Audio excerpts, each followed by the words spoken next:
Hello there, ladies and gentlemen. It is Marzook here, and first and foremost, I want to say Happy New Year's to everybody. I hope everyone had a great one, whether you celebrate or you don't celebrate Christmas and New Year's, whatever you do during that time period of holidays.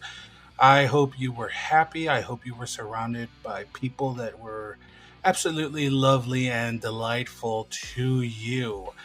But, anyways, any hoot. Welcome to my top 10 Transformers figures of 2025. Okay, at number 10, here we have the Walmart G1 Retro Sea Spray figure. And since we started getting brand new versions of the mini bots, we Sea Spray fans, mini bot fans, have been waiting for a modern update since the Titans Return Sea Spray. And the wait was well worth it. This little guy is solid in bot mode. He's solid in his alt mode. And the only complaint is maybe that he's a little bit too tall, but this is what a lot of us Sea Spray aficionados envisioned back in the day what a definitive Sea Spray figure in Chug would be. So, yeah, that's why he is number 10. Number 9 is the Age of the Primes, my Cronus Prime. And this figure ended up going beyond my expectations. The reason he made it in the top 10 at number 9 is because the high playability. The fact that you get this little mini figure, rest in peace, Core Class. You get a Core Class figure with the armor gimmick that transforms into this little bike, and that could also work as weaponry for other bots. Makes the playability really high in my opinion, and that's why this cute little adorable Prime in the 13 is my number 9. For number 8, we have the Studio Series TF1 Sentinel Prime. And he is a magnificent figure. All three modes are awesome. His bot mode, his battle mode, and then the ult mode. They're all beautifully sculpted. His articulation is great. Everything tabs into place. He is just awesome. I just wish he could have been a bit bigger, but that seems to be a problem across the board as things seem to be getting smaller and smaller. But yes, I chose this guy as my number 8 figure of the year. Okay, for number 7, we got the Age of the Primes, Prima Prime. And this figure is absolutely gorgeous and regal in its entirety of its design.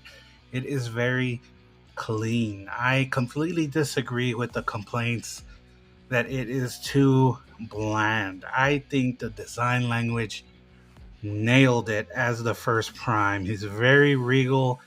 The paint job is very subtle, but it is not plain. It is plenty of metallic when you pick them up in hand.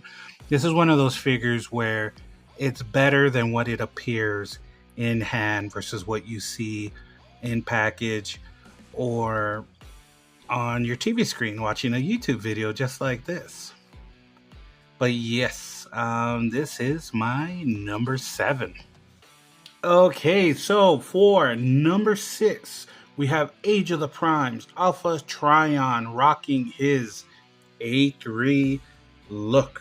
For years, we have been asking for a definitive Alpha Trion, and this is the closest we have gotten besides that remold that we had in the was it 2 pack with Orion packs. But this thing is beautiful. It nails the look. It has an amazing alt mode that is just spectacular for something that really never had a alt mode. And he is his own mold. He finally gets to have his own mold. He is not a recolor of something that came before. And this is a must have if you are only selecting certain figures in the 13. And even if you don't want the 13, this goes excellent with an Orion Pax or an Optimus Prime. Oh right, and the number 5 spot we have the Age of the Primes, Onyx Prime. This guy is a love letter to all the beastie lovers, everybody that loves themselves a good beast form, people who grew up on Beast Wars, etc. This guy is your guy. He has amazing articulation across all three of his forms. All three of his forms are beautifully done, simple, well detailed, and gorgeous. He just has an amazing shelf presence. And it was really hard to put him at number 5. Honestly, number 5 and number 4 could have been interchangeable, but he's going here because the next figure is the Age of the Primes, Megatronus the Fallen, Megatronus Prime. This guy edged out Onyx, and he is a amazing leader class.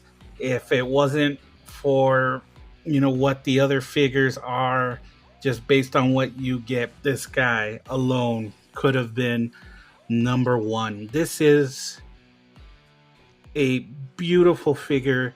It's imposing. It has shelf presence. It just drips of bad A energy. Like, it's just amazing. He's the emo goth god of Transformers, but he nails it. Like, this is the definitive Megatronus. I doubt we'll get anything in the future that will top this, and if it does, it won't be by much. This is a must have.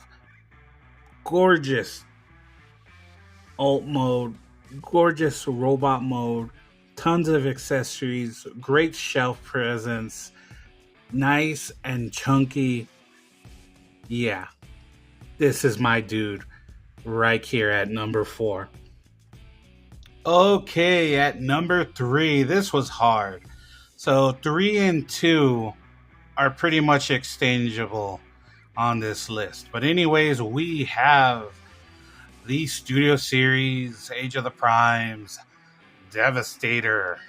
And let's be honest, folks, this Devastator is a shrunken, polished version of the CW Devastator. Now, a lot of people would say that that's a knock on it. I don't think so. I think that Devastator, in my opinion, was a bit too big.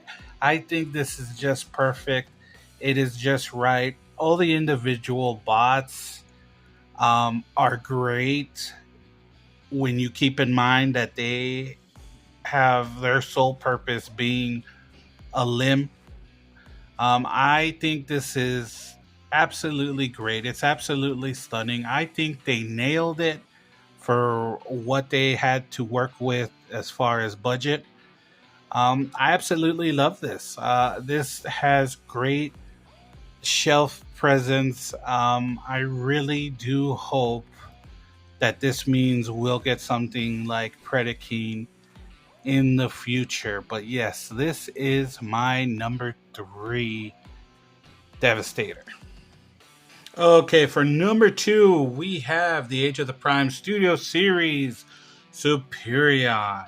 And I know you're asking, okay, why did I put this over Devastator? Okay, so Devastator while Devastator is a true combiner, as a lot of people would say, I find to be Devastator to be very unstable as far as standing him, and I also think that some of the bot modes on Devastator aren't all equally strong, and I think that speaks to the argument of a skeleton combiner like Superion.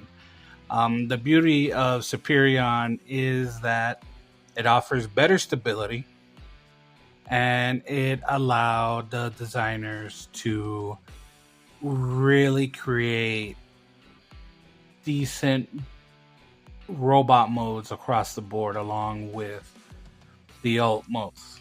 Like, they're all equally good. There is no not you can't point out as any of them being weaker than the other. They are all equally good, and I think that is because of the skeleton system.